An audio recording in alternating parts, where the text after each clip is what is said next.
Olá, amigos do Professor Sem Fronteiras. Seu amigo Tiago Marinho, mais uma vez aqui para trazer um podcast mega especial.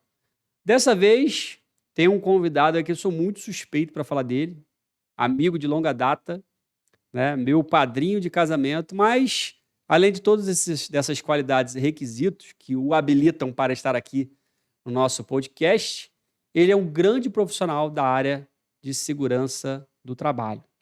Então, diretamente da Itália, da terra do Mamma Mia, do nosso amigo Pavarotti, quero apresentar a vocês meu amigo Francesco Carnevale. Francesco, seja bem-vindo aqui ao podcast do Professor Sem Fronteiras. É um podcast que a gente sempre está falando para professores, pais e alunos, e especialmente aos jovens. E esse podcast vai ser dedicado a eles em específico, aos jovens, aos adultos que estão procurando sempre oportunidades, né, de se colocar no mercado de trabalho. E o conteúdo que a gente vai trazer hoje aqui, que é a tua história, né, é de grande valia para essa galera que está procurando uma oportunidade, e você é prova viva disso. Mas antes da gente entrar num tema aqui do nosso podcast, queria que você se apresentasse, né? Melhor do que eu para falar de você, você mesmo se apresentando. Então, quem é Francesco Carnevale? Esse cara com um sobrenome aí desse é alguém que, com certeza, tem muito para ensinar para nossos humildes mortais. Vamos lá. Primeiramente, boa noite, meu grande amigo Tiago Marinho. É um brotherzaço meu irmão de longa data. A gente se conhece mais ou menos tem uns 15 anos, acho que por aí, né? E hoje a gente vai falar sobre trabalho, né? Sobre a área profissional. Quero mandar também um abraço a todos aí que estão nos acompanhando no podcast. Bom, eu atuo como técnico de segurança do trabalho desde 2009. Na verdade, eu me formei no final de 2008. E a minha primeira experiência, assim, as minhas primeiras experiências, na verdade, foram na área hospitalar, né, atuando diretamente com implementação principalmente da NR32, mas também atuando dentro das outras áreas, né, das outras normas que são necessárias serem aplicadas. Trabalhei durante bastante tempo na área hospitalar, cerca de 3 anos e meio aproximadamente. Depois eu fui para a área de telecomunicações, né, sempre na área sempre como segurança do trabalho. Depois da área de telecomunicações, eu rodei bastante na área da construção civil. E depois da construção civil, eu comecei a trabalhar em diversas indústrias, né, de todas as áreas, porque eu trabalhei numa empresa que prestava serviços para diversas indústrias, eh, óleo e gás, eh farmacêuticas, de refino de petróleo, né, refinarias, enfim, diversas, né. Então, assim, graças a Deus a gente tem uma boa vivência nessa área. Hoje eu atuo na indústria farmacêutica, vai fazer 2 anos e meio aproximadamente, e a gente vai bater esse papo legal, esse papo gostoso aí, um pouquinho sobre a minha trajetória. Para você que está nos assistindo aí, já deu para perceber que a gente vai mergulhar, vamos sabatinar esse cara aqui, vamos ver se ele realmente conhece do assunto. Já preparei ele aqui que o negócio vai ser punk. Então, meu amigo, outra pergunta que a gente já tinha selecionado aqui, e eu acho que vai ajudar muitas pessoas que estão pensando nesse mercado, querendo entrar para a área de segurança do trabalho, é a clássica pergunta: por quê?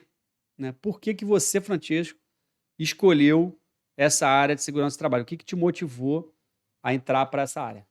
Bom, eu sempre gostei de linhas de produção. Inclusive estou me formando agora em engenheiro de produção também. Pretendo logo em breve emendar uma pós-graduação em engenharia de segurança do trabalho.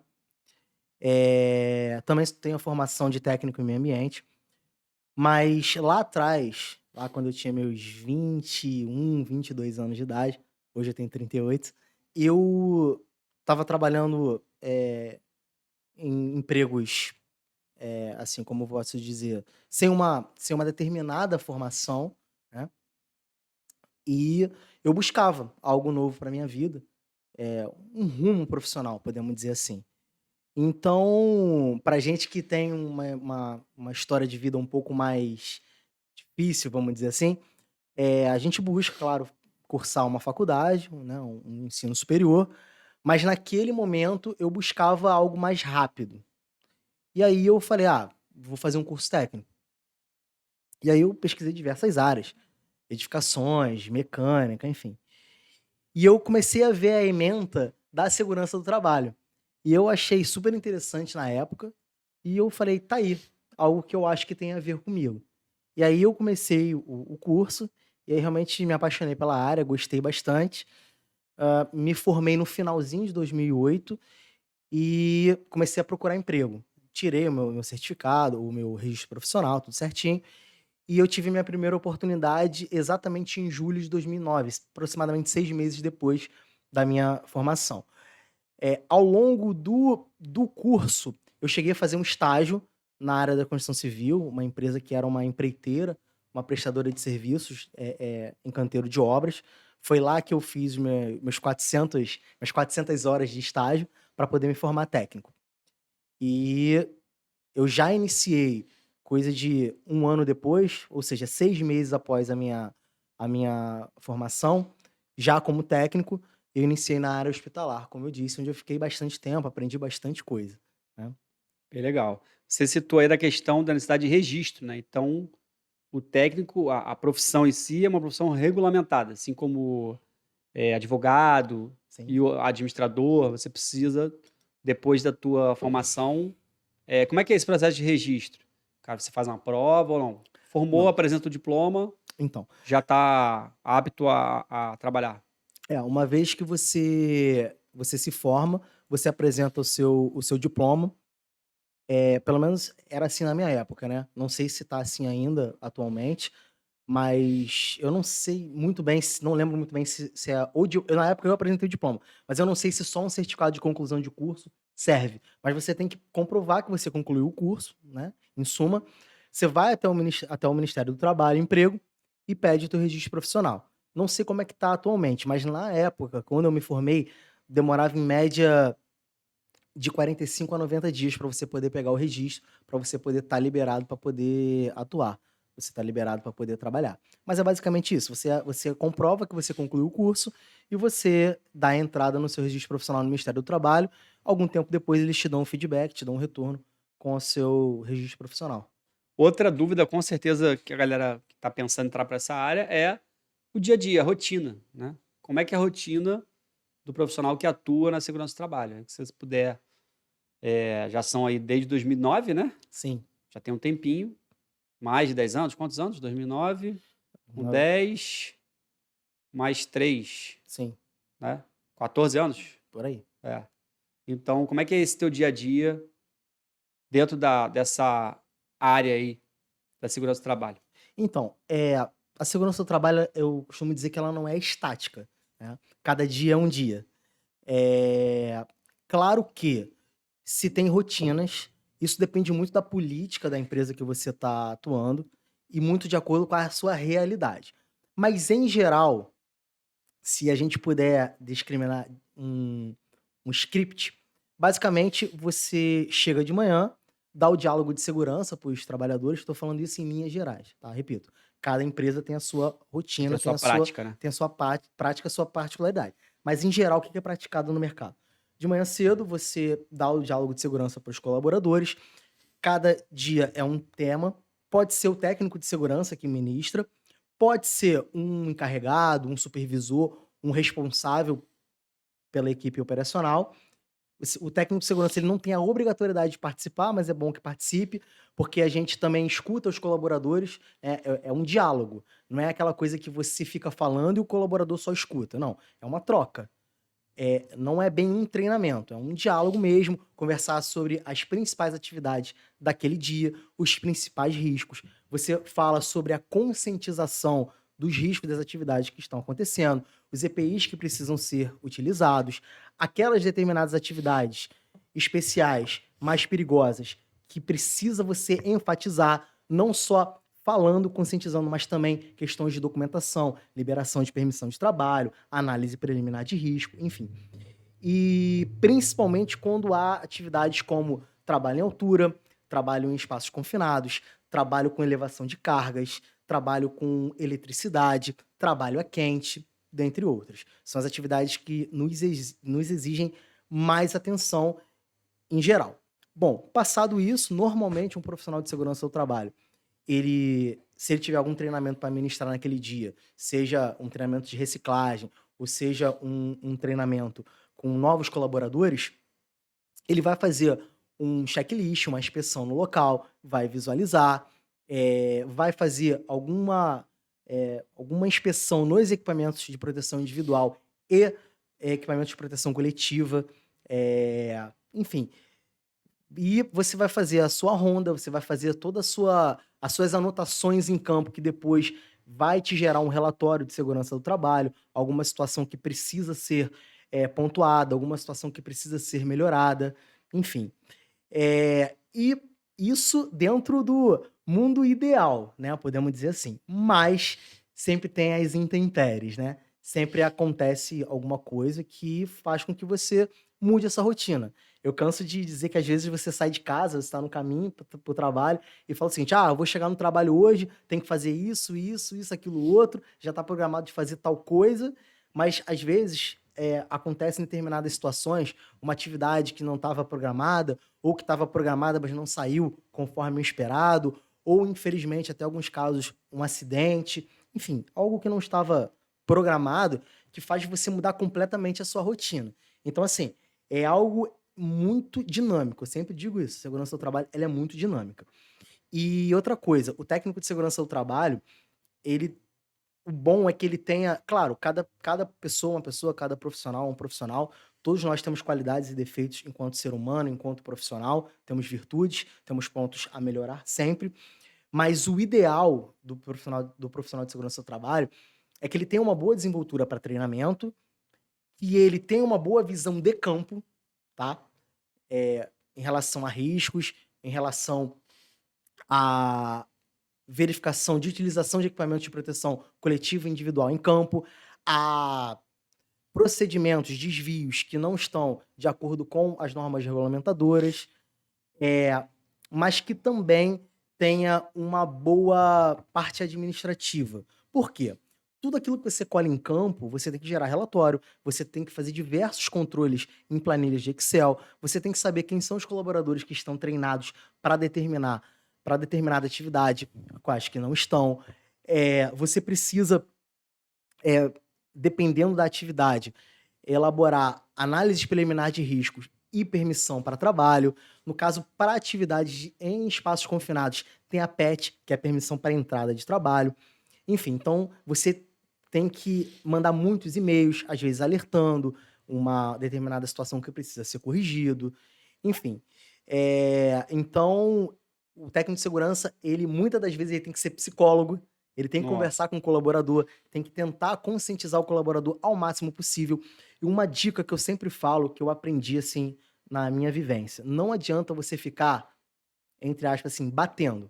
Você tem que chamar aquela pessoa, aquele colaborador que de repente não está trabalhando da maneira correta, porque de repente trabalhar de acordo com a segurança às vezes é mais demorado, às vezes é mais difícil, às vezes é mais incômodo, Desconfortável, né? desconfortável para o colaborador, e ele, no automático, ele tem aquela coisa que, eu sempre fiz dessa maneira e nunca me deu problema, mas também o dia que der, pode ser fatal. Fica como aquele colega chato, né? É, Acaba que alguns devem ver assim, pô, lá é, vem o Francisco pra falar que eu não botei o capacete, mano. por aí. Então, assim, a gente tenta ao máximo possível, pô, cara, vamos conversar, tá acontecendo alguma coisa, tá com algum problema, porque às vezes não é nem maldade da pessoa, às vezes o cara tá passando por um problema pessoal, né, um drama familiar, ou uma questão de dívidas, ou enfim, que a pessoa tá ali, mas a mente dele não tá. Tem pessoas que realmente têm um relacionamento um pouco mais difícil mesmo, enfim, é lidar com o ser humano, né. Sim. Então, assim, há pessoas e pessoas, mas eu vou falar um negócio pra você. Eu já trabalhei com muita gente difícil de conscientização, mas eu também já trabalhei com muita gente que, pô, tá aí, esse cara tá realmente preservando a minha vida. E é muito importante você mostrar para o colaborador que ele é uma pessoa muito importante para a esposa dele, para o filho dele, para a filha dele, para a mãe dele, para o pai dele, né? Porque assim, a gente sempre e tentar, às vezes até você ser descontraído, até para você desarmar o cara que já tá, né, meio arisco, entendeu? Tem gente que vê o técnico de segurança do trabalho, o cara já vira a cara, Tipo o entende? fiscal, né? Pô, lá É, chegou o fiscal. e não é, pelo menos eu acho que a melhor política, assim, não sou dono da verdade, mas eu acho que a melhor política é você sempre tentar conversar e conscientizar. E eu, assim, eu respeito a todos os colegas, mas eu já trabalhei com diversos técnicos de segurança e já trabalhei com os colegas que são um pouco impacientes, um pouco mais imediatistas, né? E aí, alguns não querem, entendem que a melhor forma é você punir o cara. Eu acho que, na minha opinião, não que isso não seja válido, mas eu acho que é a última instância. É assim, é o cara que tu vê que o cara não quer nada. Você conscientizou, você treinou, Já chamou atenção. você já chamou atenção, você deu EPI, você conversou com o chefe dele, você já fez tudo o que você podia fazer. E a pessoa não quer se adequar. E aí, faz-se necessário, talvez, medidas mais drásticas. Mas como eu digo, eu acho que isso é assim, é o último caso. Pô, legal, Francesco. Já entendi então que o cara que é técnico de segurança do trabalho, ele não fica atrás, né, de um computador, sentadinho no escritório o dia todo. Ele tem uma rotina ali bem dinâmica. Isso é legal, né? Acho interessante, porque acho que tem muitos trabalhos que se tornam cansativos, porque o cara fica naquela rotina, todo dia, a mesma coisa, a mesma atividade. Ao mesmo tempo, você falou que tem sim uma rotina, como qualquer outro trabalho. E é um cara que tem algumas responsabilidades bem sérias, né? O principal que a gente pode observar no teu discurso, no que você falou, é, cara, você está cuidando da vida de outras pessoas. Então, se de repente você viu um cara ali subindo na escada e está vendo que está errado, e você não se ligou, né? Então, assim, aquilo pode gerar um acidente até, né, uma situação mais grave. Então, eu queria que você resumisse para a galera quais seriam as principais responsabilidades de um técnico de segurança do trabalho, para o pessoal entender melhor. E até nessa tua fala, o pessoal vai entender se quer comprar essa bronca, né?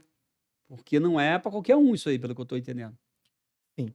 Então, o profissional de segurança do trabalho, no caso, eu sou técnico, em breve engenheiro, eh, não sou o técnico de segurança em si, mas um engenheiro de segurança, o próprio supervisor do colaborador, né, o gerente daquele determinado colaborador, e a própria empresa em si, elas têm responsabilidade como um todo, pela segurança daquele funcionário. Como eu disse, existem algumas atividades que elas são mais perigosas do que outras. Eu citei, trabalho quente, trabalho em altura,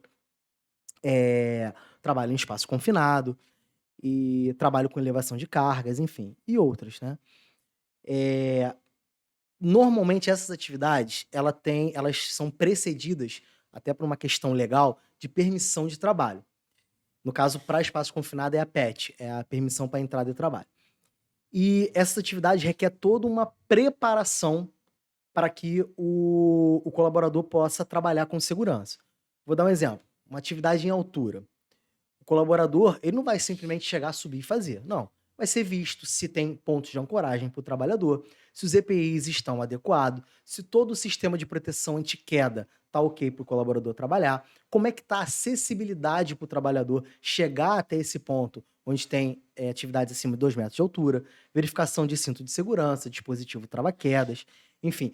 Vai ser verificado se o talabarte do cinto do colaborador ele está adequado para aquela determinada atividade, enfim, uma série de questões.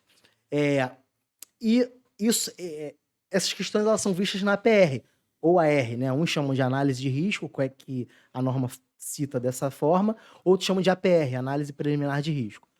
O efeito é parecido, onde você previamente faz a análise, o colaborador vai atuar ali. Quais são os riscos que pode estar exposto ali? O técnico de segurança vai anotar aquilo ali, nesse documento. É, e tem a permissão de trabalho, que é a liberação para que se tenha essa atividade. Eu citei o exemplo de trabalho em altura, mas, por exemplo, para espaços confinados, que é a PET, a permissão para entrada de trabalho, tem que ser verificado se o ambiente tá, tem um risco de de criação de uma atmosfera explosiva, se ele tem algum gás ali que pode matar o colaborador, como por exemplo o metano, se ele tem o risco de enriquecimento ou empobrecimento de oxigênio, é, vai ver a quantidade de, por exemplo, de gás carbônico que tem naquele local, metano, enfim. Se realmente o colaborador ele pode entrar ali. Isso é uma análise prévia que é feito com detectores de gases, com explosímetros, Vários instrumentos, né? de acordo com a necessidade. E o colaborador, uma vez que você mede, e detalhe, você tem que medir com o ambiente do jeito que está, e você também tem que medir com que a gente chama de perturbar o ambiente, que é você fazer uma mexida naquele ambiente para ver se vai ter alguma atmosfera. Uma vez que você verifica que os equipamentos, que tem que estar calibrados, eles têm que estar com a calibração em dia também, permite que o colaborador adentre aquele local, o colaborador ele vai entrar com o detector de gases, com a PET assinado tudo direitinho. Caso tenha alguma mudança na atmosfera, aquele equipamento vai pitar. É a hora de retirar o colaborador.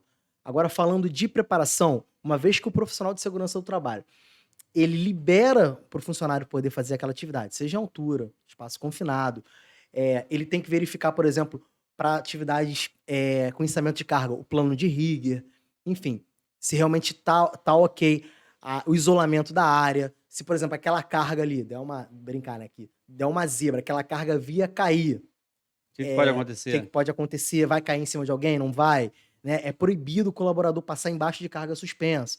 Sim, são cuidados básicos que a gente precisa tomar. Essa cinta que está içando material, ela tá ok? Você vai içar uma tampa de um tanque, por exemplo, tá ok? Ou içar, sei lá, um container, tá correto? Quem é o profissional que está içando? Ele é habilitado? Ele tem Dezenas de treinamento? variáveis, né? Então o técnico de segurança tem que olhar tudo isso, né? A medicina do trabalho, o enfermeiro do trabalho, o médico do trabalho, disse que o ASO do colaborador tá ok. Antes do colaborador realizar uma atividade em altura, em espaço confinado, a gente verifica junto à medicina do trabalho se o ASO, que é o atestado de saúde ocupacional do colaborador, tá ok para ele poder atuar. Enfim, uma vez que você tomou todas essas medidas, verificou se o colaborador está treinado, verificou os EPIs, verificou os EPCs, verificou o ambiente, que você assina a liberação para o cara poder trabalhar, você está colocando o seu registro profissional ali, né? Não só o técnico de segurança, mas o engenheiro de segurança, enfim, os profissionais envolvidos. E aí, uma vez que dá algum problema, há apurações, né? Há apurações, há investigação. Quem assinou, quem... Só para entender, quem faz esse laudo e se responsabiliza é o técnico ou é um técnico mais um engenheiro? Então, falando especificamente de permissão de trabalho, normalmente é feita a análise pelo técnico sob supervisão do engenheiro de segurança, as empresas que têm, quando a empresa é pequena, de acordo com o grau de risco dela e a atividade de risco dela, ela vai ter um engenheiro ou não, e o técnico também, mas, assim, quando há investigação, tudo isso é apurado. Tudo isso que eu falei é apurado. O colaborador era treinado? O colaborador estava habilitado? Quem liberou? Foi o técnico? Foi o engenheiro? O supervisor estava ciente? Então, Por isso tem é uma que... apuração, uma série de fatores. O técnico de segurança ele tem, sim, muita responsabilidade, juntamente com o engenheiro de segurança, nas empresas maiores e mais complexas. E, assim, num processo por exemplo, infelizmente, numa situação de um acidente fatal, por exemplo, ou um acidente incapacitante grave, todo mundo vai ser ouvido, vamos dizer assim, todo mundo vai entrar no processo, né? Todo mundo vai responder. Uns serão absolvidos, outros serão condenados, aí fica a cargo da justiça. Mas a ideia é sempre evitar ao máximo possível o acidente. É por isso que é sempre feito todo esse trabalho prévio, esse trabalho preventivo. E uma vez que acontece algum acidente, ele tem que ser investigado e tomadas as medidas cabíveis para que não ocorra novamente ou que não ocorra de uma maneira pior daquele ocorrido. Por isso que existe uma ferramenta chamada pirâmide de Bird, que qual é a ideia dela? Eu costumo brincar dizer que é você matar o mal pela raiz, porque ela diz que a cada 600 acidentes leves, você vai ter um grave, com morte. ou gravíssimo, né? Incapacitante. Então, quanto mais você bate na base da pirâmide, ou seja, quanto mais você reduz esse número de 600, menor é a chance de você ter um acidente grave ou fatal. Total. Entende? Matemática pura e probabilidade, né? Sim. Bom, só para ver se eu entendi aqui por completo. Então, a gente fica até com o cérebro pulsante, né? Porque são muitas responsabilidades, cara. Sim. Desde o momento que o cara tem que fazer todo o estudo naquele ambiente que ele está inserido, e aí a gente pode, mais à frente a gente vai falar sobre as indústrias, né? Indústria farmacêutica, naval, construção civil, e de um ambiente para o outro, as circunstâncias e as possibilidades, né, de haver algum problema devem ser diferentes, deve ter um certo padrão, mas deve ser diferente. Depois disso, tem a parte também vamos dizer, da fiscalização, que ele também atua como um fiscalizador do ambiente, ou seja, não é chegar lá, passar, ó, Francesco, tem que usar isso aqui, toma, tchau. Não, ele atua também como um agente fiscalizador dentro do espaço de trabalho dele, né? E por último, a responsabilidade. Se acontecer alguma coisa, você deixou teu nomezinho ali, você vai ser chamado. E se Sim. foi constatado que você, né, indiretamente, né, ninguém vai causar um mal a alguém, mas indiretamente, foi por conta de um erro seu, você pode. Quais seriam as consequências? Para o pessoal entender. O que pode acontecer com o técnico além da demissão efetiva, né? Ele pode, por exemplo, perder a licença dele? Então, isso fica muito a cargo da justiça. Num primeiro momento, quando há um acidente grave ou fatal, se tem a perícia, né, do próprio Ministério do Trabalho, onde são apurados, né, as causas do acidente e normalmente pode acontecer um processo. E aí sim, com o desenrolar do processo, as decisões judiciais não tem como a gente cravar exatamente o que vai acontecer. Agora, pode acontecer de condenação, pode acontecer de absolvição, pode acontecer de perda de registro profissional, pode acontecer de tudo. Depende muito do que aconteceu e por que aconteceu, como aconteceu. Ah, o profissional de segurança do trabalho, seja o técnico, seja o engenheiro, ele sinalizou e a empresa não quis tomar as medidas cabíveis, tudo isso é analisado, entendeu? Ou então não, foi uma negligência, imprudência, imperícia do profissional. Enfim, é difícil, cada caso é um caso, né? Sim, claro. Mas é difícil eu te dar uma resposta, é isso. De quem está pensando em entrar para essa área, né? Imaginar que não é um tipo de trabalho que a pessoa possa fazer com desatenção, né? Sem revisões, porque tu não vai fazer um laudo desse e vai entregar de qualquer forma. Sim, Apesar que uma coisa é a teoria, outra coisa é na prática, né? No dia a dia, imagino que tenha pressão de você entregar logo, mas todo um cuidado que a pessoa tem que tomar, né? sim, você imagina, assim, eu vou dar alguns exemplos. Eu já falei, por exemplo, sobre trabalho em altura. Mas vamos lá, você tem uma subestação elétrica acima de 13,8 kV. Se você de repente dá uma luva isolante elétrica para um colaborador, que ela esteja furada ou que ela esteja com o reteste dela desatualizado, não estando em dia, e o colaborador, por exemplo, sofre um choque elétrico e morre, né? Ou você, de repente, o colaborador utilizou um cinto de segurança que não estava ok, e aí o cinto falha, né? Então, assim, são diversas situações que você precisa realmente estar atento.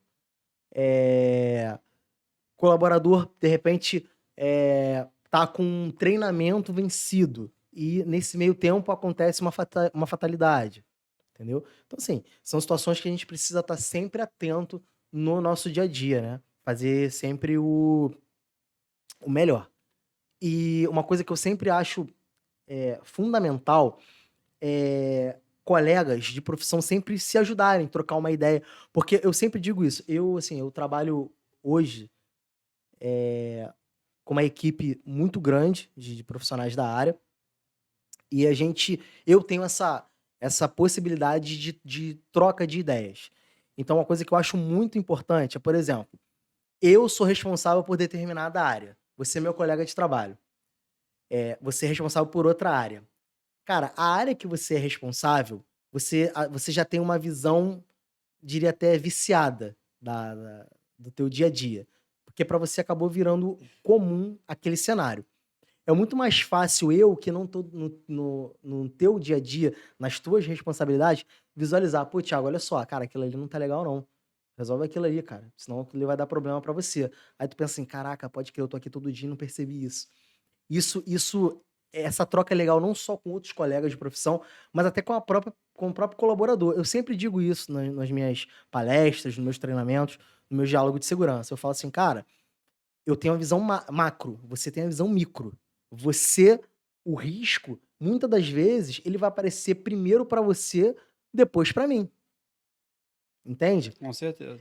E outra, quando a gente fala de segurança do trabalho, a gente associa logo, trabalho à altura, espaço confinado. Eu costumo brincar, eu costumo dizer o seguinte, cara, se eu soltar um Rottweiler, um Pitbull, um leão aqui nessa sala, tu vai pular, tu vai sair correndo.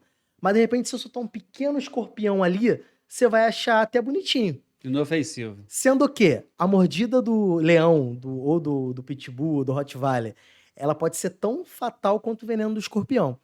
Por exemplo, você tem ali uma atividade em altura, espaço confinado, vou pegar área hospitalar, tá?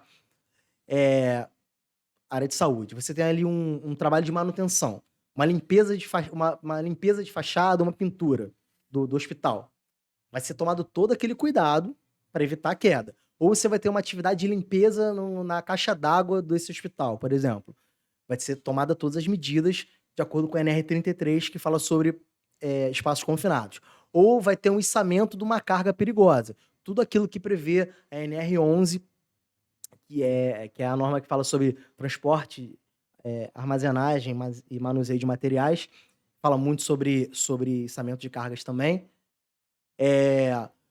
Vai ser tomado todas aquelas medidas. Ou então você está numa grande indústria que tem muitas máquinas perigosas, que se o colaborador der mole, ele perde a mão. Então, tem todo um trabalho voltado para a NR12.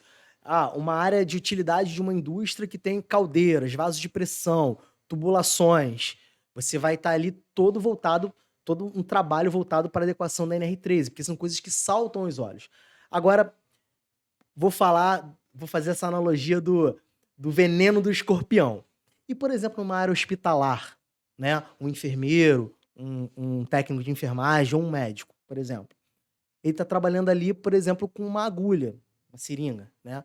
Que ele espetou num colaborador. A NR32 diz, por exemplo, que é proibido você fazer o reencape de agulhas, porque se você reencapar a agulha, você tem o risco de se furar.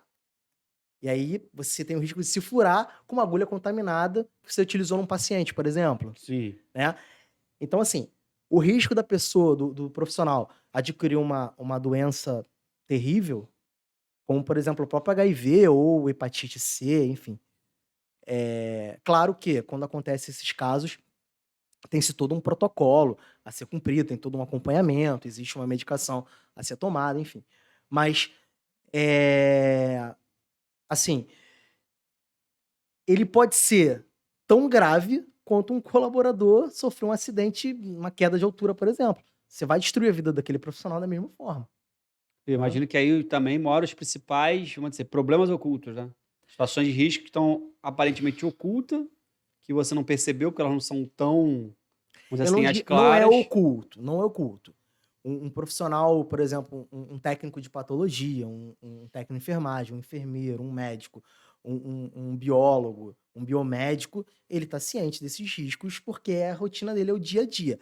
Eu não diria oculto. Na minha visão, oculto não é a palavra. Mas, de repente, às vezes não se tem não é gritante, assim, tão gritante quanto uma atividade de altura, por exemplo. Mas pode ser tão fatal quanto.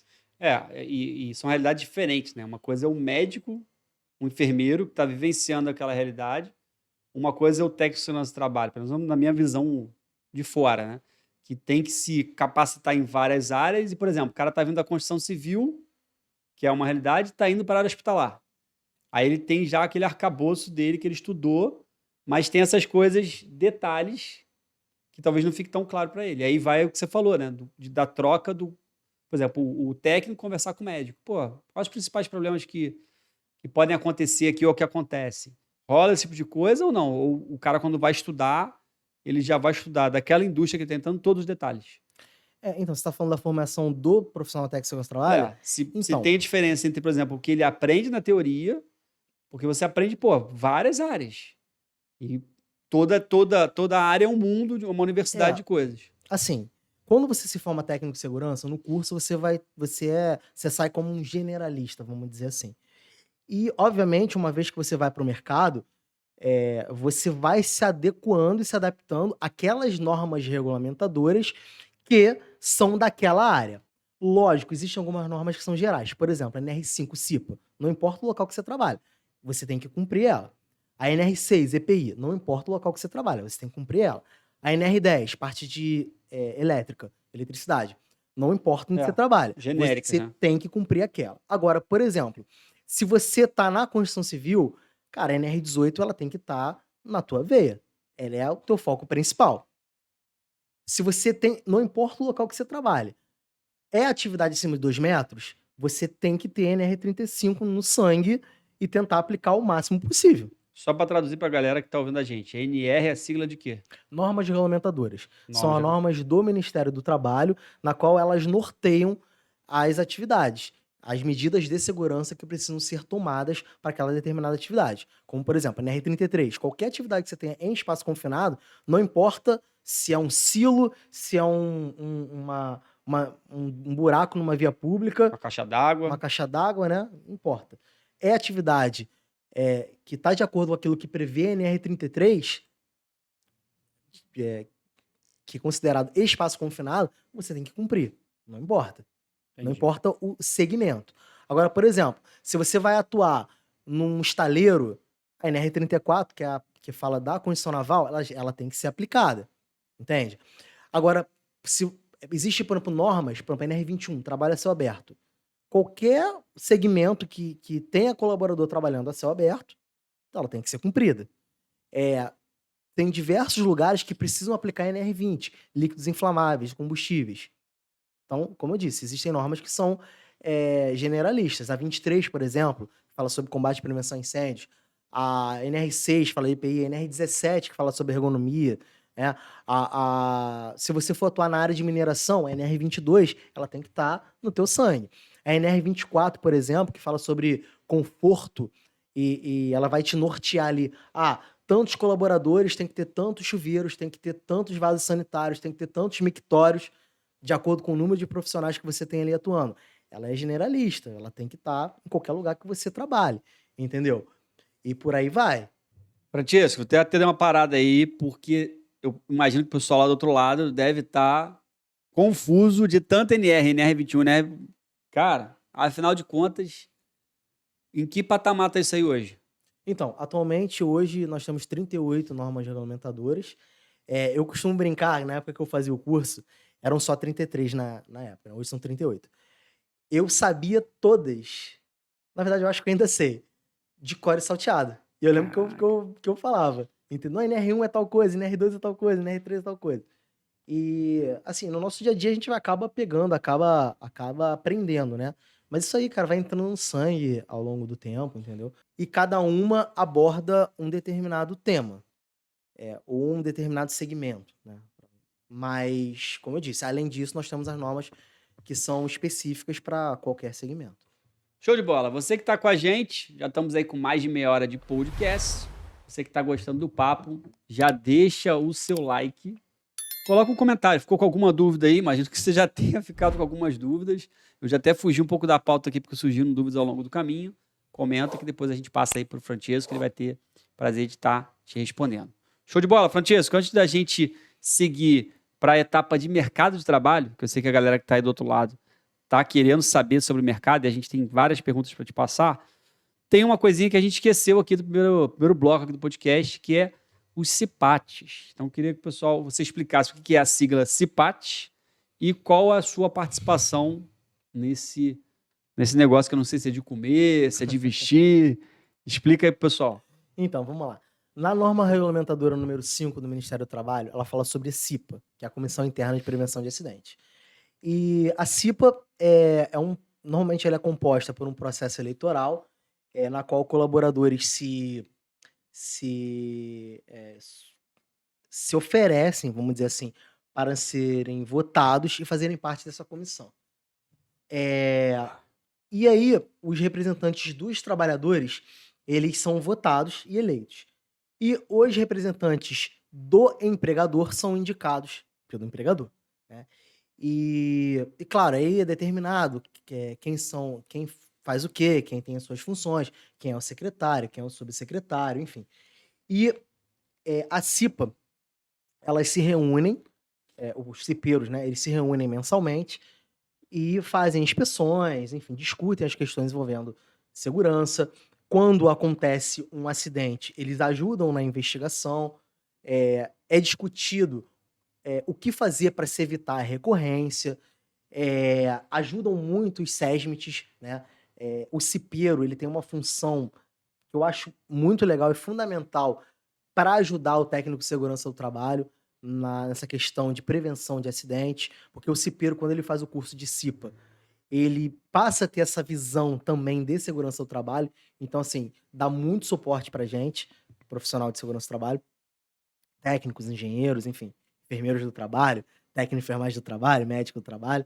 Tem uma parte da norma regulamentadora número 5, a CIPA, que ela fala da obrigatoriedade das empresas, terem 2 eventos anuais. Um, é um dia que é tirado só para falar sobre combate e prevenção à AIDS, e a Semana Interna de Prevenção de Acidentes de Trabalho, que é a CIPAT.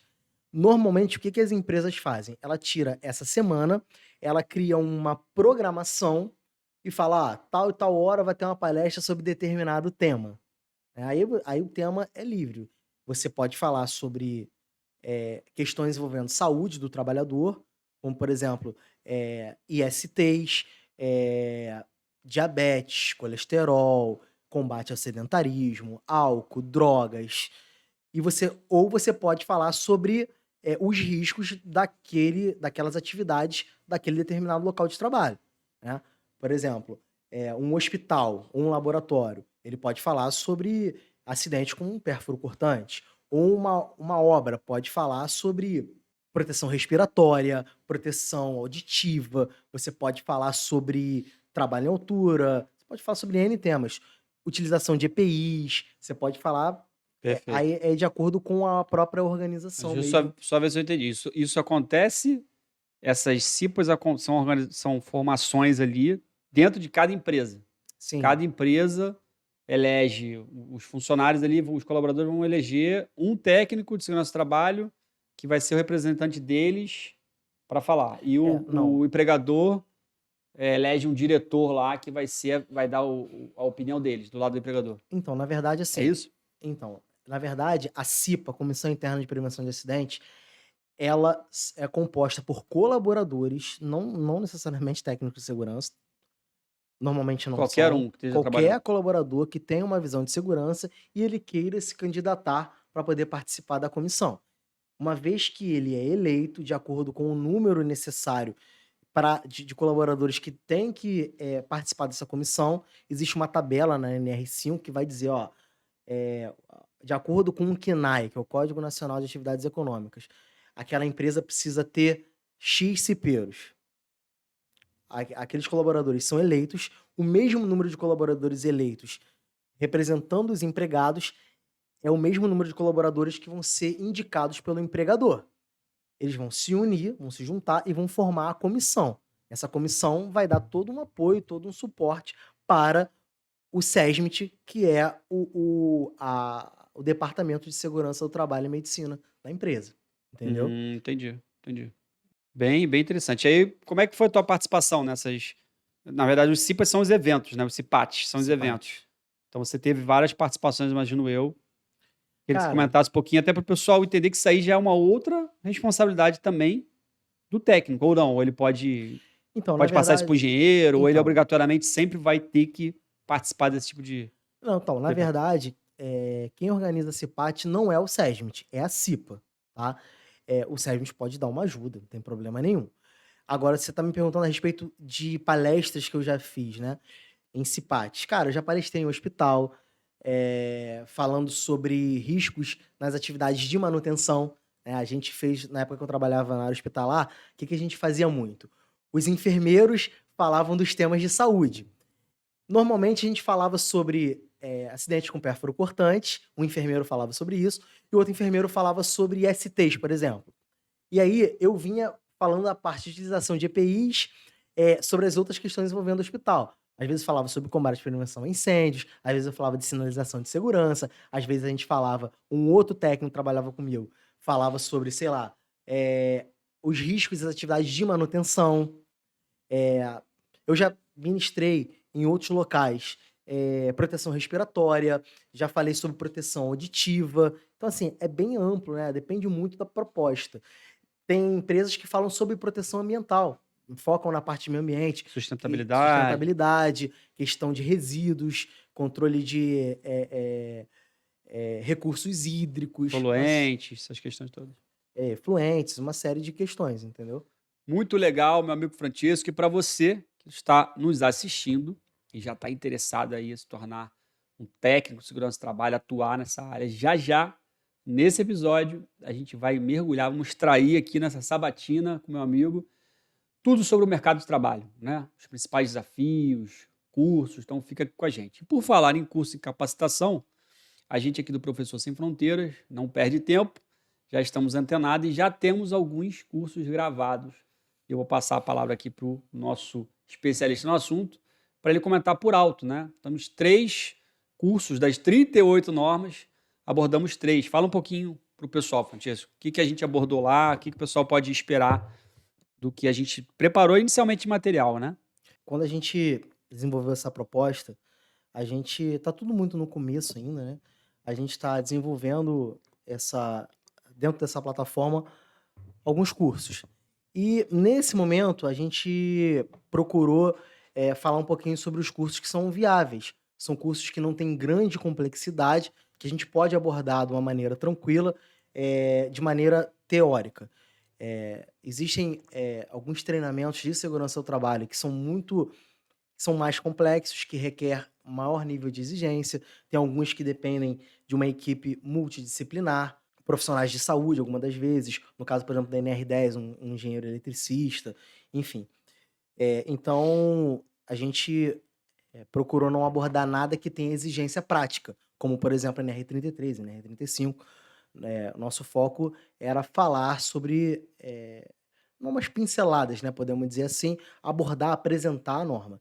E aí a gente falou sobre a NR26, sinalização de segurança, focando muito nas questões de cores de segurança e atividade com produtos químicos, falamos sobre FISPIC, falamos um pouquinho sobre a NR23 também, proteção contra incêndios, na parte teórica, falando um pouquinho sobre a legislação em si. Não é um treinamento de brigada de incêndio, não é.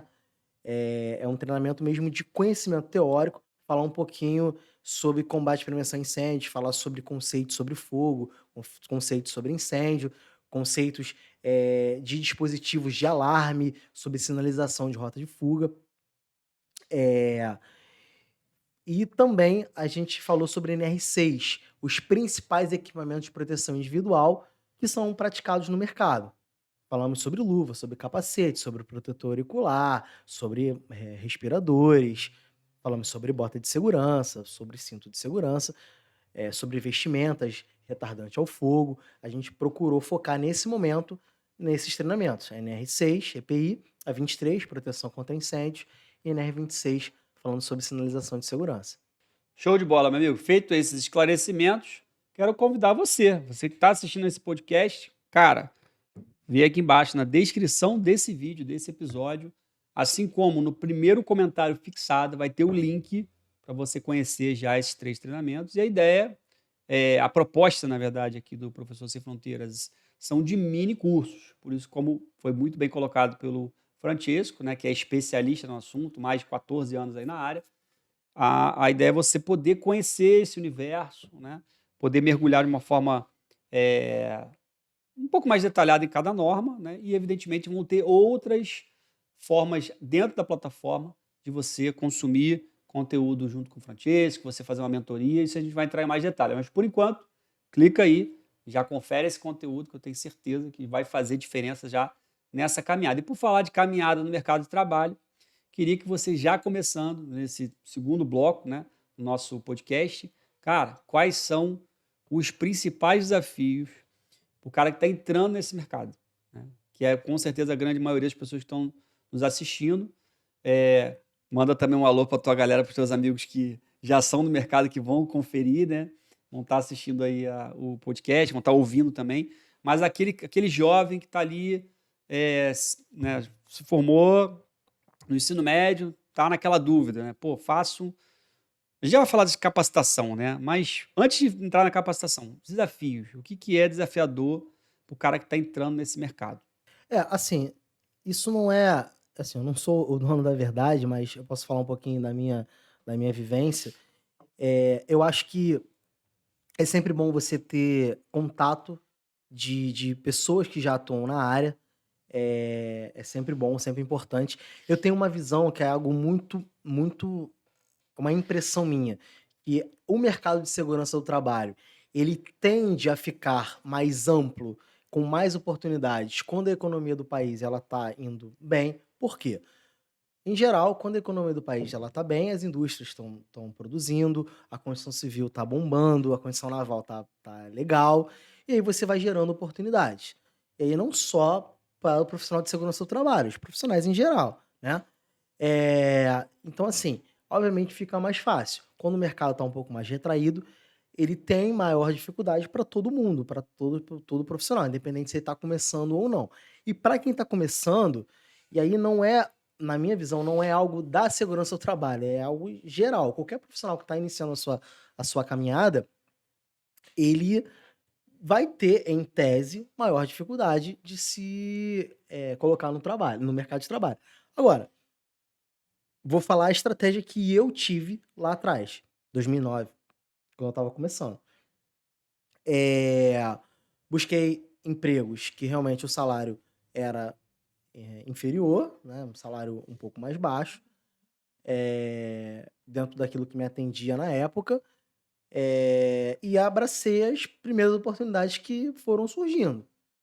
Primeiramente no estágio, que foi a época que eu fiz o curso, fiz na área da construção civil, e no meu caso, a primeira porta que apareceu foi na área hospitalar. E aí eu fiquei bastante tempo lá. Como eu disse, depois eu fui para outras áreas, telecomunicações, fiquei muito tempo na construção civil, depois eu fui para as indústrias em geral.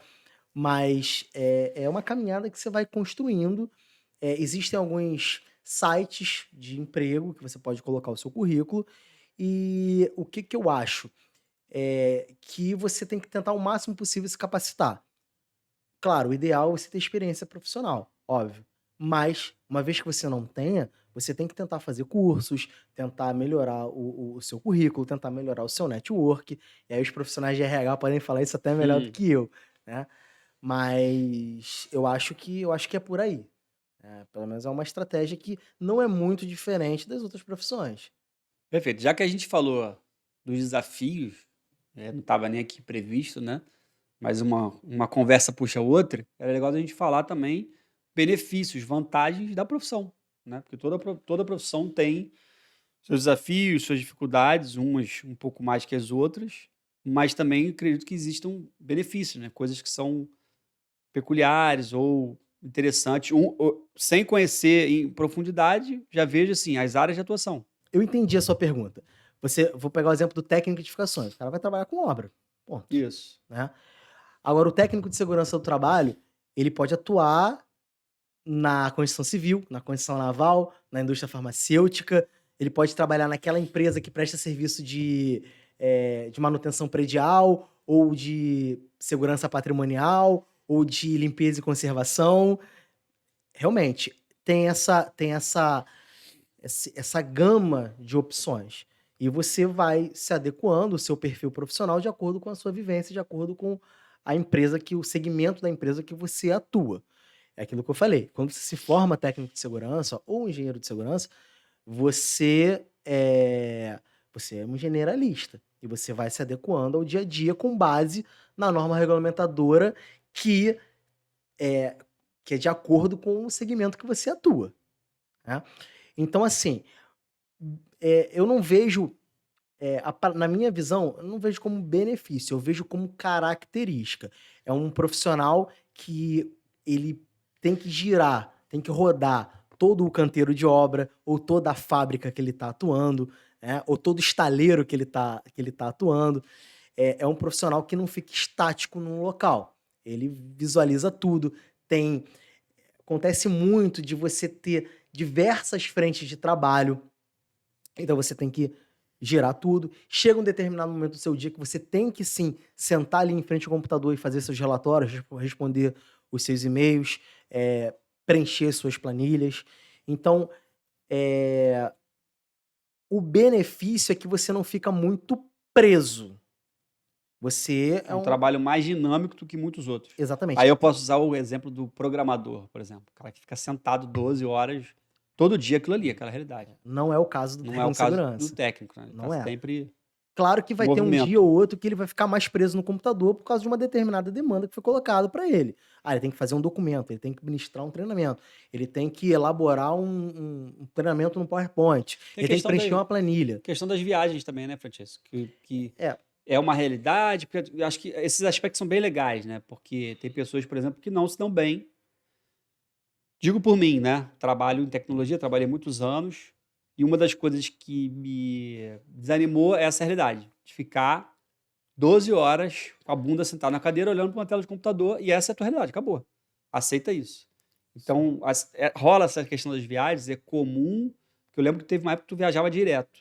Ou não, isso foi um episódio só e é raro de acontecer na vida do é. técnico de segurança. Não, assim, isso varia muito da empresa que você trabalha. Por exemplo, um profissional, um técnico de segurança que trabalha embarcado. Ele vai ficar lá seus 15 dias embarcado, trabalhando no meio do mar, na plataforma, depois ele vai ter a vida dele. Ou, sei lá, dependendo da escala dele, sei lá, 30 dias, 45 dias, aí varia. É, mas o convencional é que você todo dia saia da sua casa, vá atuar na indústria que você trabalha e retorne. Agora, a respeito de mim, eu trabalhei durante algum tempo da minha vida, 3 anos e pouco, especificamente numa empresa que prestava serviços de manutenção preditiva, a partir de ultrassom, de tubulações, radiografia industrial, que, como ela era uma empresa muito grande, ela prestava serviço para diversos clientes do Oiapoque ao Chuí. Então, eu passei muito tempo viajando por causa disso, porque a empresa pegava um contrato na Bahia, depois pegava um contrato numa refinaria lá no sul, depois uma refinaria em Minas, muitos contratos em diversas indústrias de diversos segmentos. Então, foi algo que eu vivi como funcionário de uma empresa prestadora de serviços, né. Agora, por exemplo, hoje eu atuo na indústria farmacêutica, eu fico fixo num lugar só, entende. Agora eu Entendi. tenho colegas que trabalham, por exemplo, numa empresa de manutenção predial. Então, ele vai rodar, fazer as suas atividades, distribuir EPI, dar treinamento, fazer as inspeções de campo no contrato do canteiro de obra tal. Sai dali e vai para outro lugar fazer o mesmo trabalho. Ou colegas que trabalham em empresa prestadora de serviços da área de limpeza e conservação, ou segurança patrimonial. Vai lá, roda o posto de trabalho, faz tudo o que precisa ser feito, sai daquele campo, daquele posto e vai para um outro posto da sua própria empresa. Tem diversos colegas que atuam dessa maneira. Eu, por exemplo, eu já vivi vários lados da moeda, né? Eu já trabalhei sendo fiscalizado como técnico de segurança de uma empresa terceirizada, dentro de uma outra empresa maior, e já atuei por 2 vezes na minha vida como técnico da casa, como técnico que fiscaliza outros técnicos. Então eu já como já vivi e já vivenciei os 2 lados da moeda, eu sei lidar bem com isso, entendeu? Tanto como fiscalizado quanto fiscalizador. Então, assim, é o que eu sempre falo, não existe uma receita de bolo. A segurança do trabalho ela é extremamente dinâmica. Cada dia é um dia. Os dias eles são parecidos, mas não são iguais. Show de bola. Então você que não gosta de ficar parado no mesmo lugar sempre, não gosta de ficar trabalhando atrás de um computador 24 horas por dia, quer dizer, ninguém trabalha 24 horas por dia, mas viver essa É, rotina, por exemplo, de algumas profissões, é uma profissão legal, uma profissão dinâmica, né? Você sim. vai ter a opção também das viagens, por que não? Porque é um trabalho muito de campo. Mas, cara, a gente não tem como fugir de uma pergunta que você já deve imaginar qual é. Hã. E quem está nos ouvindo também se preocupa com isso. Eu acho que isso, ao meu ver, hoje, né, pensando em realidade no nosso país, que é um país de custo alto de vida, especialmente na cidade que a gente está gravando o podcast, que é Rio de Janeiro, que é a remuneração. Não tem como a gente fugir dessa pergunta, né? Eu sei que é um assunto delicado, mas queria que você passasse para quem está nos assistindo. A gente vai ter gente de vários estados, inclusive. Comenta aqui embaixo no vídeo de qual cidade, estado que você está assistindo a gente, porque o que vai ser falado aqui pode ser diferente. Já fazemos esse alerta. Mas, cara, na área de tecnologia, a gente tem lá o desenvolvedor júnior, que é o cara que está começando. Hoje, um cara com 3 meses já é o júnior, né? Tem até uma polêmica sobre esse tema aí, mas não é o nosso tópico. Teremos em breve aí também podcast sobre essa área.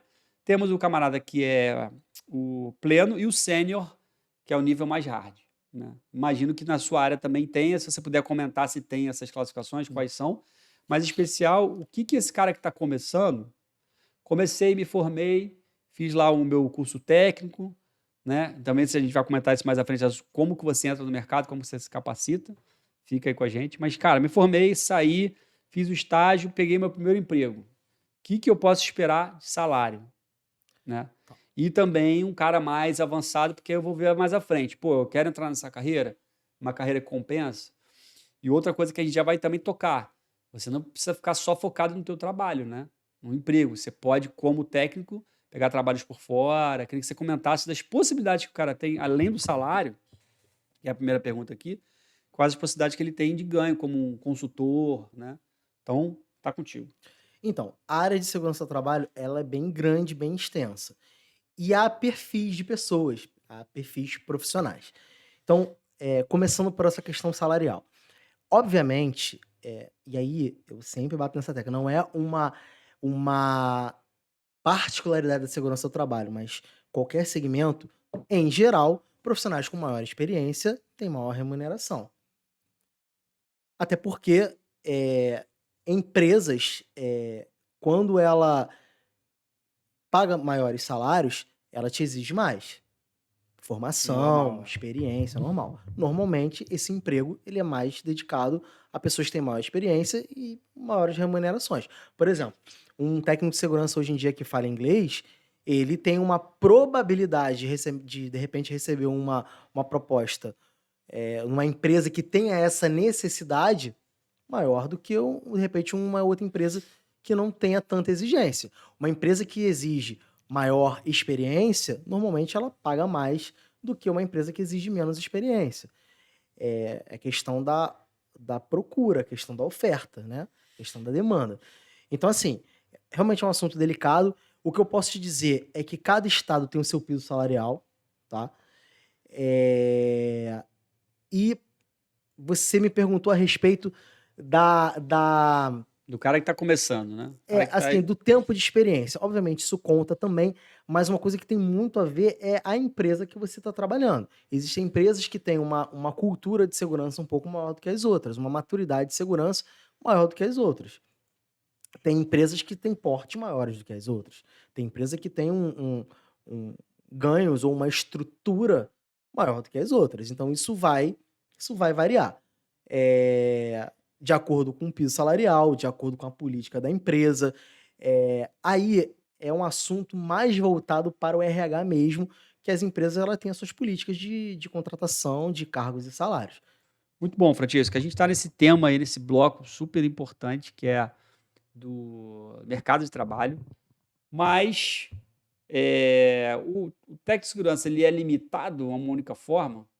Creio que não, né? Espero eu que não. Queria que você falasse, pessoal, se existem outras formas além da tradicional aí, CLT.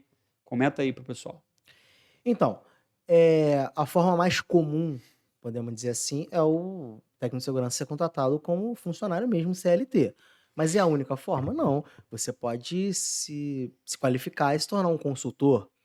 Você pode se qualificar na área de higiene ocupacional para atender demandas da NR15, que são as atividades e operações insalubres, que você pode prestar serviços de higiene ocupacional, fazendo medições, fazendo avaliações quantitativas ambientais. Pode ser de ruído, pode ser de poeira, pode ser de químicos, pode ser de temperatura, etc. Basta você focar nessa área. Eu gosto dessa área de higiene ocupacional. Você vai lá e se qualifica, faz os cursos na área, aprende a mexer com os equipamentos, né? O luxímetro, o decibelímetro, o termômetro de bulbo úmido, de bulbo seco, enfim, N equipamentos que tem aí no mercado que vão te dar essa qualificação para você poder prestar esse tipo de serviço. Você pode também atuar na área de ergonomia, alguns profissionais. Então, assim, é uma área muito grande. Eh, a CLT é a mais comum, mas é a única? Não. Então, e aí quando eu falo de consultoria, você pode trabalhar ministrando treinamentos, você pode, trabalhar emitindo alguns documentos, e aí não só você não fica restrito ao técnico, o engenheiro de segurança também pode atuar dessa forma. Então, assim, é uma área muito grande essa parte de consultoria em segurança do trabalho. Você pode, no caso dos engenheiros, emitir laudos. O técnico de segurança, você pode fazer visitas técnicas e emissão de relatórios. Você pode ministrar treinamentos. É uma área muito grande. Você trabalha exatamente como um consultor. E o consultor ele vai prestar o serviço àquele que a empresa, que o seu cliente tiver necessidade. Bem legal. Isso torna a área ainda mais interessante, né? Você não ficar limitado, assim como também no audiovisual, na tecnologia, você tem N formas de prestar serviço. Na tecnologia agora, então, é muito comum, o cara tem que ter o MEI dele, a empresa dele, né? Contrata-se muito como PJ. Cara, agora a gente vai entrar no último bloco do nosso podcast, que a gente vai falar de capacitação. A gente já deu algumas pinceladas aqui, né? Mas é importante porque a galera, com certeza, talvez não tenha pego tudo da maneira como a gente já colocou. Então, eu queria que você entrasse em mais detalhes. Inicialmente, quais são as maneiras? Existem várias maneiras do cara entrar. Por exemplo, no mercado de tecnologia. Eu posso entrar estudando sozinho, porque não tem uma regulamentação.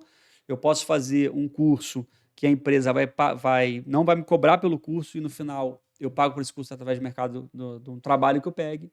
Então, tem N formas de tecnologia. Como é que é essa realidade dentro do mercado de segurança do trabalho? Né? Quais são as vias que eu tenho para poder atuar nesse mercado me capacitando? Primeiramente, você tem que se formar como técnico de segurança e tirar seu registro profissional. Obviamente, como qualquer área, quanto mais experiência você tiver, quanto mais currículo você tiver, maiores são as suas chances. Você me perguntou a respeito de capacitação. Se você tiver experiência profissional, você coloca toda que você tiver. Mas, em especial, essa galera que está iniciando agora, que não tem uma experiência, o que, que eu posso falar com base na minha experiência e não só minha, que eu vejo de outros colegas? É, você procurar sempre fazer um network com outros técnicos que já estão na área trabalhando, ou que já têm uma experiência, isso é importante, tá? O network ele é fundamental. Os profissionais de RH que estão nos vendo podem até falar melhor sobre isso do que eu, mas você pode e deve fazer cursos na área. Por exemplo, NR33, espaços confinados, NR10, eletricidade. A NR35, que fala sobre trabalho à altura, são as três principais. Uma norma que eu considero importantíssima é a NR20, que fala sobre líquidos inflamáveis. Eu considero uma norma muito importante. O curso de NR5, de CIPA, também é bom, é enriquecedor. E hoje a gente tem algo relativamente novo, podemos dizer assim, que é o PGR, que veio para substituir o PPRA. O PGR ele é previsto na NR1, é o Programa de Gerenciamento de Riscos, que hoje está muito em evidência. É um curso que, se você tiver a oportunidade de fazer, de aprender a montar, de aprender a metodologia de como se monta um PGR, é muito importante. Hoje as empresas estão precisando bastante. Beleza, meu amigo, vamos falar agora um pouquinho sobre a galera que está se coçando do outro lado ali para saber, cara, qual a maneira mais rápida de eu me capacitar para entrar nesse mercado de trabalho. O que você recomenda? Bom, basicamente é você pesquisar sobre a área, tomar a decisão, olha, é isso realmente que eu quero para minha vida, gostei, acho uma área interessante. E você fazer o curso técnico, se formar, dependendo do local, você vai fazer em média um ano e meio, tem alguns lugares que são até 2 anos de curso. Isso vai variar muito, né, de acordo do local que você faz. E depois que você se forma, você dá entrada no seu registro profissional no Ministério do Trabalho. Você vai estar habilitado a exercer a profissão. Perfeito. E agora, o cara já está habilitado, né, já fez esse caminho mais rápido. Que cursos que ele poderia fazer além, né, que vão ajudar o cara que está começando? Aqueles as normas ali mais importantes, né? O que você pode falar para a galera? Eu sempre aconselho o pessoal a fazer alguns cursos de normas que você vai trabalhar no seu dia a dia. As mais importantes, na minha visão, são a NR33, que fala de espaços confinados, a NR10, que fala sobre elétrica, a NR35, que fala sobre trabalho à altura, a NR20, que fala sobre líquidos inflamáveis, a NR5, que fala sobre CIPA, Quais são e os a cursos, Francisco, que não são, né, especificamente das normas, mas que ajudam aí no desenvolvimento da área de segurança do trabalho? de maneira geral, se você puder fazer um curso de línguas, né, um segundo idioma como o inglês, em alguns casos vai ajudar, algumas empresas precisam. Você pode fazer o curso de social, é um curso muito interessante.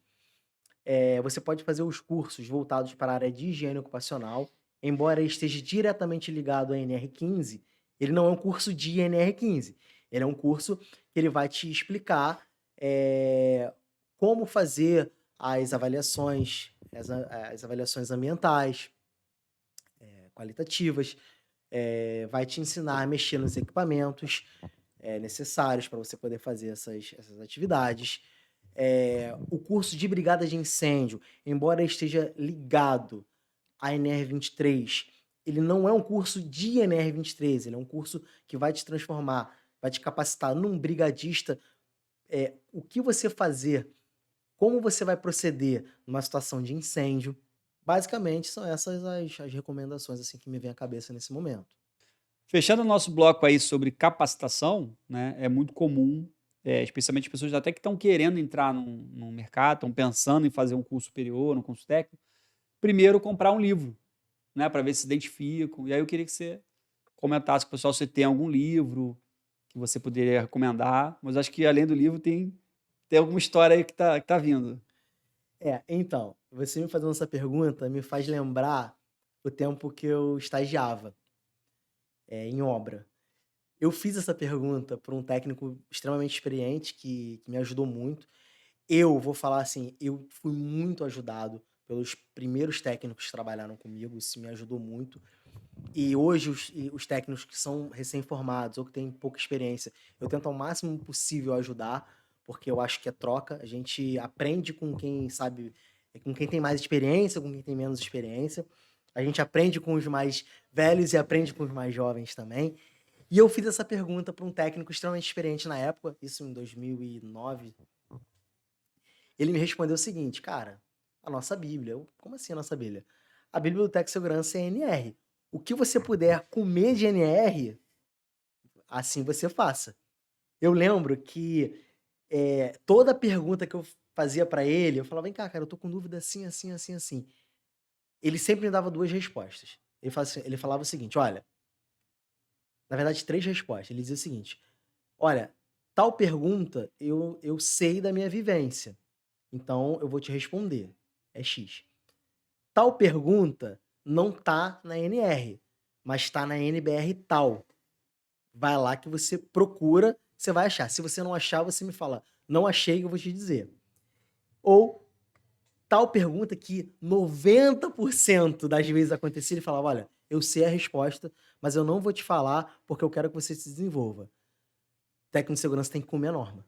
Você tem que ir lá, pesquisa na NR. Se tu não achar, tu fala comigo. No começo eu ficava mega chateado com ele, porque eu queria a resposta mastigada, mas depois, com o tempo passando, a gente amadurecendo profissionalmente, Tu e entendeu, como né? ser humano também, hoje eu agradeço a ele de ter me dado essa resposta, porque fez com que eu fomentasse essa busca por ler a norma, as normas, e adquirir conhecimento. Então, hoje, existem livros na área de segurança do trabalho? Até existem. Existem livros, existem blogs, existe um monte de coisa aí na internet que você vai encontrar. Mas o principal são as normas regulamentadoras. Claro, elas, como toda legislação, elas vão sendo atualizadas, elas vão mudando, mas está aí o site da ENIT, do Ministério do Trabalho, que você consegue se atualizar ali, as normas estão ali de acordo com a vivência, né? De acordo com o tempo que estamos. Então, o que eu posso dizer é isso. Não há nada melhor do que a norma regulamentadora em si. É o maior tira-dúvida que você tem. Show de bola, meu amigo. A gente está finalizando já aqui o nosso podcast, nosso 13º episódio. Mas antes de você ir embora, deixa um comentário do que você achou até agora. Se você tem alguma dúvida específica que não foi respondida aqui, comenta que a gente vai passar aí para o Francesco, o nosso italiano mestre em segurança do trabalho. E como sugestão de tema, né, da nossa pauta, dado pelo nosso amigo, você falou aí, ó, novas tecnologias. Quais são as novas tecnologias aplicadas à área de segurança do trabalho? Em tempo aí de inteligência artificial, de tanta coisa bacana, o que você pode falar para o pessoal? Acho que daria até um outro podcast para falar disso, né? Mas de forma resumida, quais são as novas tecnologias que estão surgindo, que estão movimentando o teu mercado? Então, é uma sugestão que eu acho muito válida. Aí agora puxando um pouquinho a sardinha do nosso curso de NR6, workshops de empresas que atuam nessa área de comercialização de equipamento de proteção individual é sempre importante. Por quê? O mercado vai sempre se reinventando. Então, essas empresas especializadas nessa área, elas estão sempre buscando novas tecnologias, novos tipos de equipamento de proteção individual para poder atender aquele determinado segmento. Então, eu acho super válido. Essas novas tecnologias, sempre na área de EPIs. Falando do dia a dia do técnico de segurança, o bom e velho Word, Excel e PowerPoint nunca falha. Seja para você fazer relatórios, você ministrar treinamentos, ou você ter controles que você precisa planilhar. Existe também uma outra tecnologia que eu acho fundamental, essencial. A os próprios treinamentos EAD de segurança do trabalho. Hoje em dia você pode, a legislação já permite que você faça alguns cursos, pelo menos a parte teórica, seja, de maneira eletrônica, obviamente a parte prática fica inviável. E também, como por exemplo, a ficha de EPI, ficha de controle de entrega de EPI de colaborador. Hoje em dia tem várias empresas, vários softwares que te dão esse controle de maneira eletrônica. Eu acho sensacional, fundamental, né. Eu acho, hoje em dia, você vai acompanhando a tecnologia e a margem de erro diminui bastante. É isso que eu ia falar. Isso é com base até de controle de estoque de equipamentos, isso vem da logística, né. Então, assim, você se adequar, se adaptar aos novos tempos. A tecnologia está aí e a gente tem que utilizar ela a nosso favor. Bom, pessoal, a gente vai terminando por aqui, mas antes, como a gente já falou algumas vezes, temos aí, até o momento da gravação, 3 mini cursos disponíveis para você conferir. NR26, sinalização de segurança, NR23, proteção contra incêndios e NR6, EPI. Pelo menos essas 3 NRs eu já consegui guardar e são mini cursos ministrados pelo nosso mestre aqui, Francesco Carnevale. Se você ficou com alguma dúvida no tema que foi tratado aqui, que foi segurança do trabalho, capacitação, a gente explodiu o teu cérebro, comenta aqui embaixo, tá? E todos os links também que foram citados vão estar na descrição e no primeiro comentário. Muito importante que você se inscreva no canal do Professor Sem Fronteiras, aperta o sininho, pede para receber todas as notificações. Se esse vídeo fez sentido para você, se você conhece alguém que quer entrar nesse mercado aí, e a gente procurou aqui destrinchar o máximo de conteúdo possível, manda esse vídeo para essa pessoa. E agora, vou voltar a palavra para o meu amigo para ele fazer as suas considerações finais e mandar um alô para quem ele quiser, para papai, mamãe e titia. Bom, vamos lá. Primeiramente, eu queria deixar aqui um forte abraço aos colegas de profissão que estão aí pelo Brasil inteiro, atuando na área de segurança do trabalho, preservando a vida dos trabalhadores, né, de N segmentos. Queria deixar um abraço para todos os profissionais de segurança do trabalho, todos os técnicos, todos os engenheiros que trabalharam comigo no passado e trabalham comigo atualmente. São pessoas na qual eu me apoiei no passado, que me deram muito suporte, e pessoas que atualmente me dão toda a ajuda necessária. Sou muito grato por tê-los na minha vida. Aprendi e aprendo todos os dias com todos, com os mais jovens, com os mais experientes, com os que já estiveram comigo, com os que estão comigo atualmente. E, além de tudo, você acaba fazendo bastante amizade também nessa área, né? É uma área realmente muito legal, onde tem pessoas maravilhosas e profissionais incríveis. E é isso. Mais agradecimento mesmo a todos que fazem parte da minha história, da minha caminhada. Lembrando que aqui, no Professor Sem Fronteiras, todo mundo tem algo a ensinar e sempre muito a aprender. Um forte abraço, até o próximo podcast e não poderia deixar de terminar aqui sem cumprimentar o meu brother, meu convidado. Valeu, Francisco, obrigado aí pela Tamo junto presença. sempre. Um tchau lá para aquela câmera. Valeu, pessoal. Valeu! Tchau.